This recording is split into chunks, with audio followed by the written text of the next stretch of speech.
Okay guys, ever wanted a footer that looks genuinely premium instead of just a boring list of links? Well, this section brings a nice creative touch to it. Today, we're adding this footer section to your store. So let's not waste any more time, let's jump straight into it. Open your favorite browser and search for Shopify App Store.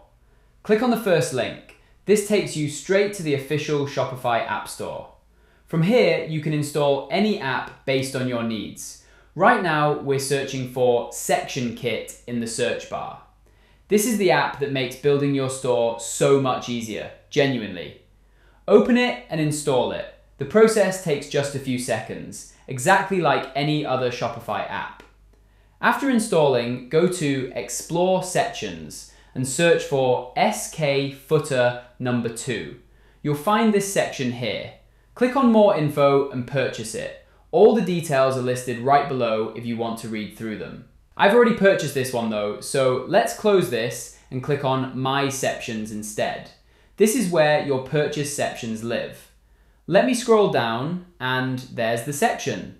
Click on Customize, choose your favorite theme and the section installs successfully. Now let's open it in Theme Customizer and give it a second to load. Once ready, click on Add Section, search for SK Footer number 11 and choose that section. It will be added instantly and its settings open up on the left side. First, let's check the width, which is already set to max. Below that, you'll find the section's corner radius, which is already fine as it is. Scrolling a bit more, there's padding for all devices, but I don't think that needs any changes either, though it's genuinely that simple to edit anything in this section. Next comes colors, and I'll only change the column text color to white, leaving everything else as is. Below that, you'll find text before image and text after image options, but I won't be touching those either. Let's add an image directly here. I'm just adding a random one right now since this isn't my main store. I'll also increase the text size a little bit. Below that, you'll find height, width, and corner radius settings for this image across all devices, desktop, mobile, and tablet, but I won't be changing those either.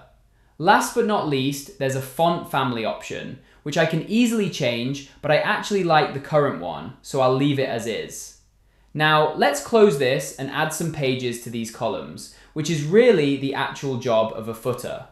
Click on any column and you'll see two options here. It's heading and menu, where you can add your navigation links. I don't have too many menus ready right now, but I'll still add one menu per column just to show you how it works. Once you're done, hit save, and this section goes live on your store.